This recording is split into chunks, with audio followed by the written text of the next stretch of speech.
Bismillahirrahmanirrahim. Assalamualaikum warahmatullahi wabarakatuh. Yang saya hormati Bapak Dr. Apriwandi, MSE AKCA, dan teman-teman. Izinkan saya mempresentasikan materi audit internal yang berjudul Bukti Audit dan Kertas Kerja.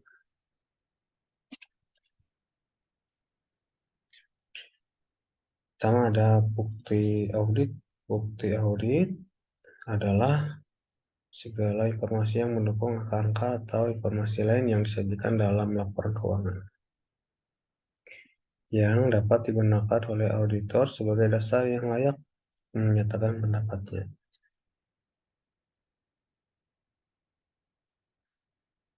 Beberapa pendekatan audit, yang pertama pendekatan top down dan bottom up. Pendekatan yang pertama pendekatan top down yaitu berfokus pada upaya auditor dalam memperoleh pemahaman tentang bisnis dan industri, sasaran dan tujuan manajemen, bagaimana manajemen menggunakan sumber dayanya untuk mencapai sasaran, keunggulan, kompetitif organisasi, pasaran, proses bisnis inti, serta laba dan arus kas yang dihasilkan. Yang kedua ada pendekatan bottom up. Pendekatan bottom up berfokus pada pengujian secara langsung atas transaksi saldo akun, serta sistem yang mencatat transaksi tersebut yang pada akhirnya menghasilkan saldo akun. Bukti bottom up meliputi beberapa bentuk penarikan sampel transaksi atau penarikan sampel terinci yang mendukung saldo akun.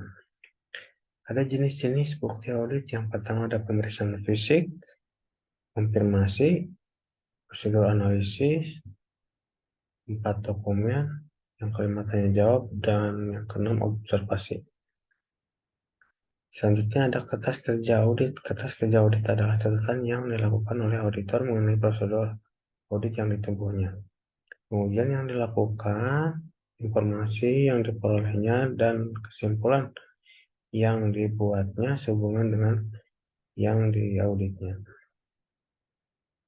Isi dari kertas kerja audit yang pertama perencanaan, yang kedua pengujian, pelaporan hasil temuan, yang keempat review kertas kerja audit, dan yang kelima ada monitoring.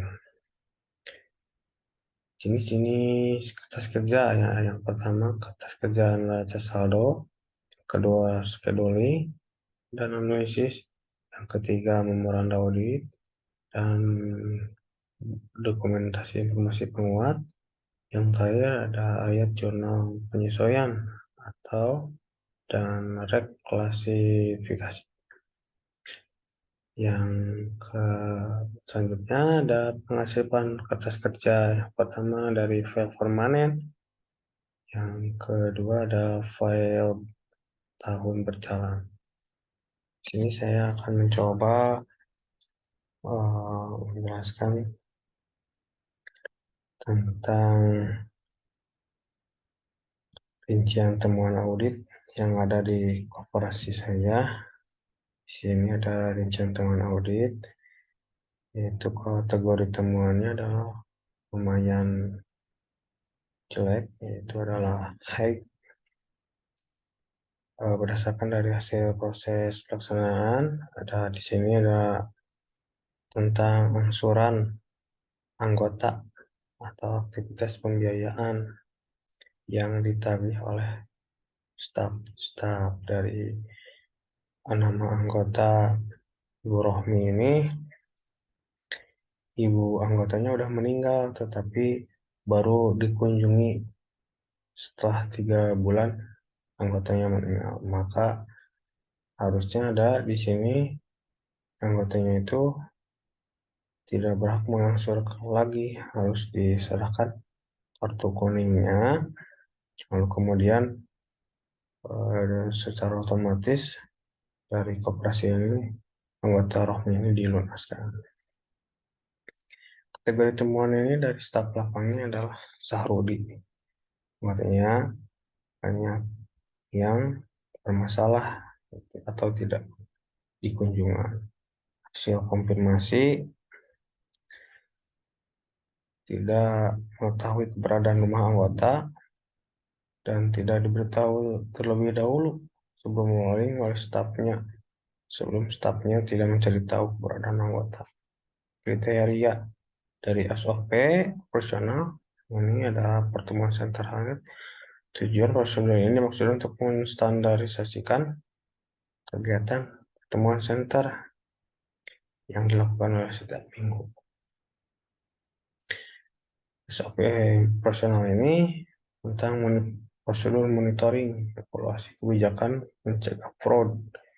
Tujuan prosedur ini dimaksudkan untuk menstandarisasikan proses atau langkah-langkah monitoring, evaluasi pembiayaan kepada anggotanya.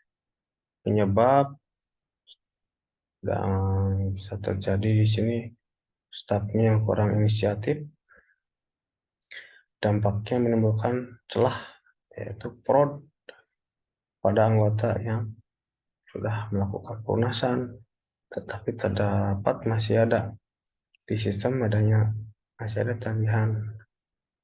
Staf bisa saja memanipulasi tanda tangan atau transaksi.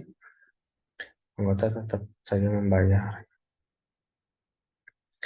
Lalu rekomendasi dari audit ini adalah manajer atau asisten melakukan kontrol terhadap nama-nama anggota yang terdapat di atas.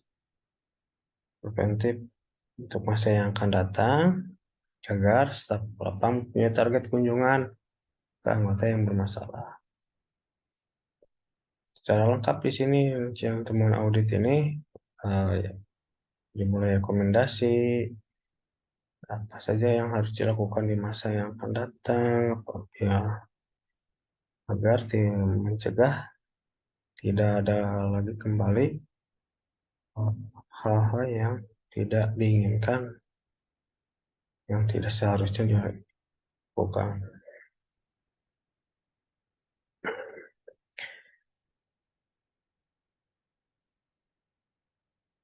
Lumayan high juga di sini ada kelemahan, bisa jadi kelemahan pengendalian internal dari penghasilan, pendokumentasian, bukti slip, penarikan dari simpanan anggota.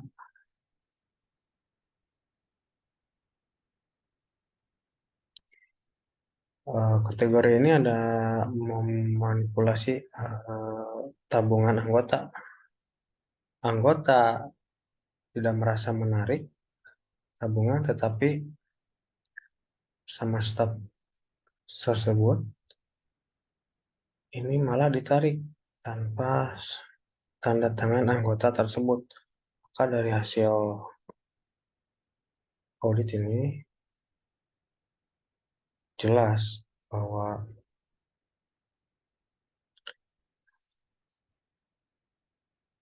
tidak melanggar SOP yang dilakukan. Penyebabnya bisa human error, kurang ketelitian administrasi. Dampaknya ini jelas menimbulkan disput mengenai transaksi tersebut, kan kesulitan dalam penelusuran.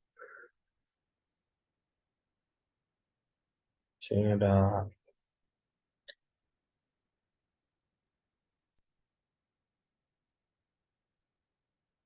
rekomendasi yang lainnya.